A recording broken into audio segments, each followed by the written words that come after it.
Lockup, panel 6. We now have to have the home locked up as soon as possible, and so the particular units that we cover, or the different components, is plasterboard and insulation. And so here we have the video for that. There's actually a resource also for the insulation, because we need to actually find a suitable R rating. Also, there is the Gyprock 547 residential guide. There's a link to that, and you can actually find why we would use the different types of insulation, and also a coverage manner, so which is really good. Once the plasterboard is in, and insulation, and that is actually finished, then along comes two trades which actually more or less work together. And the first is the second fix carpenter, and so what he does is all the doors, all the skirting, architraves, door stops, hardware, and this is actually can be a very expensive component of the house. And so I've put that under 5 subsections, and so there we have it there. Estimated cost, carpenter second fix, instructional tutorial. And also, when you actually click on this link up here, you actually have all the resources for that at your disposal, including the relevant takeoff. And that same circumstance actually also happens up here for plasterboard. All right, when we're looking at the tiler, as soon as the second fix carpenter has finished, usually around that time, a kitchen gets installed, and then along comes the tiler, and we've got basically in this home a bathroom, an ensuite, a laundry. We've got some work that, and under tiling, I've also put waterproofing, which is absolutely crucial in any home.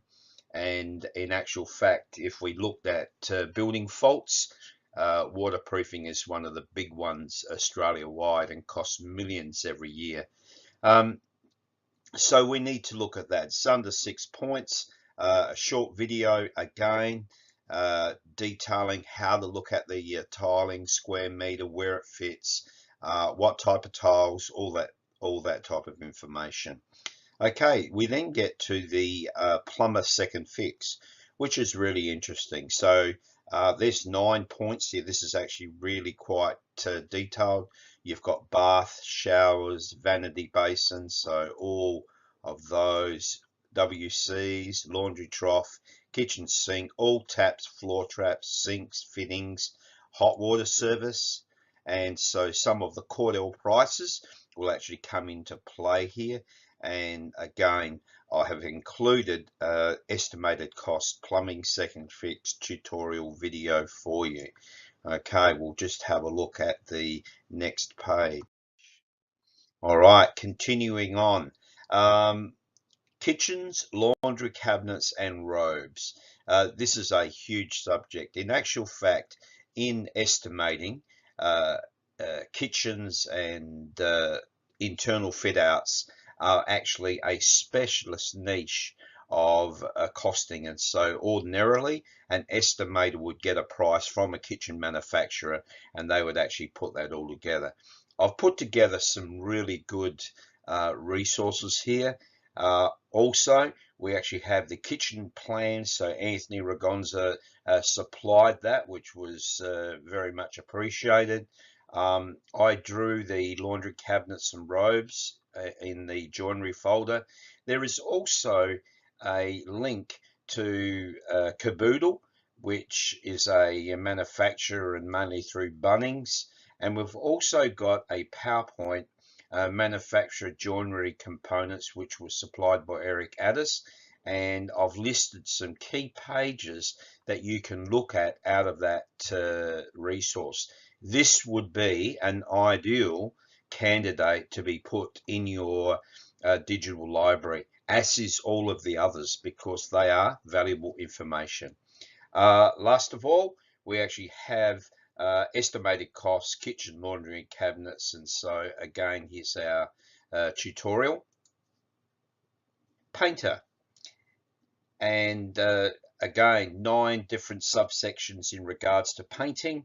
The meter square rates. This is where often estimation can be shortcutted, because if we already know all the areas of our walls, it's fairly simple procedure for all internal walls to times by 2 in square area, because we've got 2 sides of each wall, and all the external walls times by 1, and we can then work out the total meter squared area for all of that, which then works out for our painting. And that's very important. But there are some other things in painting which are quite interesting. How much time do you allow to paint a door, for example? How much time do you allow for the skirting, architraves, and those types of things? And then not only do we have internal painting, but we have external paintwork as well. And so this is actually quite a reasonable detailed field, and it is no small wonder that painting is the cost it is, because of the amount of preparation and what you just have to do to get that final color into a room. In our takeoff, the rooms have been divided into sections, and so we don't do an overall square area of the entire house and lump it all together, but we break it into sections due to the fact that there is an extreme possibility that clients will want different colors in different rooms and all those types of things, and so therefore different costs. Okay. Paving. We have paving in 2 areas, the alfresco and the porch. And so this is really important. I've listed also some paving which goes for the driveway and the length of that. So that's fairly easy. And then in Cordell's, there are actually rates there for landscaping, paving, and the classification is roads, although we wouldn't call paving a road. And so again, once we actually put that into our takeoff, we can then enter that into our final spreadsheet. Don't forget to have a look at the estimated cost paving short video. Okay, the shortest video of the entire series is the garage roller door, because it is basically one item. And what I have done is also include a panel door and do a comparison between roller door and panel lift door. Simply nice to know. That's all that is. But ultimately, the specification for this job was a roller door. Here's the video for that. I hope these videos have helped you and made the course navigatable, in a sense of you being able to follow that. Each of these panels is in the exact order as a home is constructed, as it should be.